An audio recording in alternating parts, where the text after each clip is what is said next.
हुआ सुरेरी के मामले में सर, क्या घटनाक्रम था, किस तरह से सर पूरा वर्कआउट हुआ? दिनांक 19/10/2024 को थाना सुरेरी अंतर्गत हरियार ग्राम निवासी प्रदीप कुमार गुप्ता ने एक थाने पर लिखित सूचना दी थी कि उनका पुत्र सूरज गुप्ता उम्र लगभग 24 वर्ष ये घर से सुबह भोर में टहलने निकला था और रहस्यमय परिस्थितियों में गायब हो गया है, जिसका अपहरण कर लिया गया है। इस सूचना पर तत्काल समुचित धाराओं में अभियोग पंजीकृत हुआ और चूँकि एक बड़ी सनसनीखेज घटना थी, पुलिस की टीमों का गठन किया गया और पुलिस अधीक्षक जनपद जौनपुर के नेतृत्व में इसमें 5 टीमें लगातार काम कर रही थी। स्पॉट सर्विलांस की टीमें काम कर रही थी और इसी दौरान इस अपहृत ने अपने कई लोकेशन और अपने मोबाइल से प्रेरणा कहाँ से मिली कि ऐसा करेंगे तो बहुत अच्छा लगेगा, इसमें से सिम को निकालकर और वाईफाई के माध्यम से व्हाट्सएप का प्रयोग करते हुए 40 लाख रुपये फिरौती की मांग की अपने घर वालों से। लगातार कितनी उम्र है सर इनकी? 24 लोगों का स्थान पर पैसा भेजा जाए और वहाँ हमारा आदमी जाएगा, पैसा ले लेगा।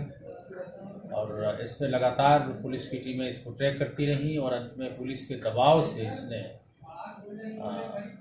इसी इलाके में इसको आना पड़ा और हीरापट्टी मलेथू के पास सुरेरी में अंत में पुलिस की टीमों ने इसको रिकवर कर लिया है। और पूछताछ में इसने स्वीकार किया कि ये वास्तव में इसका अपहरण नहीं हुआ था, ये स्वयं ही अपने अपहरण की कहानी को इसने बनाया था और खुद ही इसने फिरौती की मांग की थी अपने घर वालों से।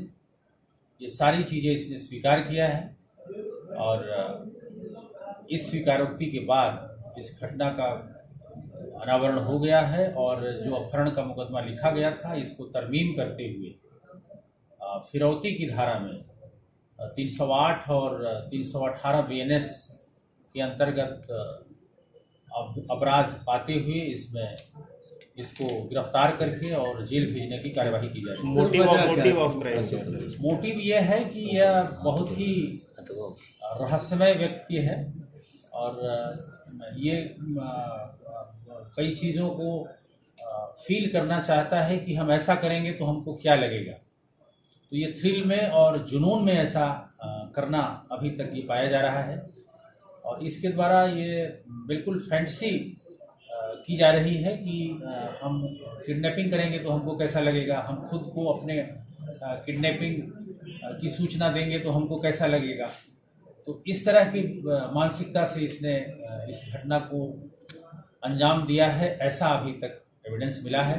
क्या इस घटना में परिवार वाले क्या कहें? क्या परिवार वाले इससे पीड़ित हैं? परिवार वालों को ये लग रहा था कि ये घटना वास्तव में अपहरण की हुई है, लेकिन जैसे उन्होंने पूरा इंट्रोगेशन हुआ और इस बात को देखा और सुना तो उनके भी होश उड़ गए कि ये लड़का जिसको कोई कमी नहीं है घर में, ये ऐसा कांड कैसे कर सकता है।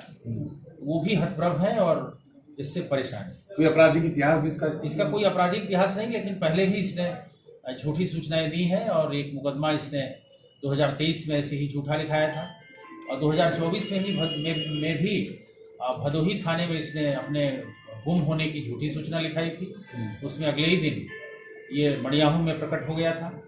तो ये बहुत ही झूठा और बहुत ही फैंटेसी वाला इंसान है जो कई चीज़ों को कल्पना में करता है कि हम ऐसा करेंगे तो हमको कैसा लगेगा। पुलिस को कभी लगा कि ये अपनी झूठी अपहरण की साजिश और फिरौती की साजिश? पुलिस को ये हर एंगल से पुलिस जांच कर रही थी, क्योंकि हम लोग किसी घटना को तब तक नहीं मानते जब तक कि वो अंजाम पे न पहुंच जाए।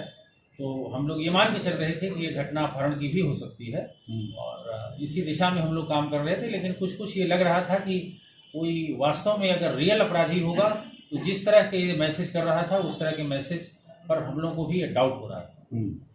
लेकिन हम लोग घटना को सही मानकर ही पूरा इस केस को हैंडल कर रहे हैं। उसके खिलाफ क्या कार्रवाई? जो अपहृत है जिसने तथाकथित अपने अपहरण की झूठी सूचना दी, उसने स्वीकार किया है और फिरौती की मांग की है।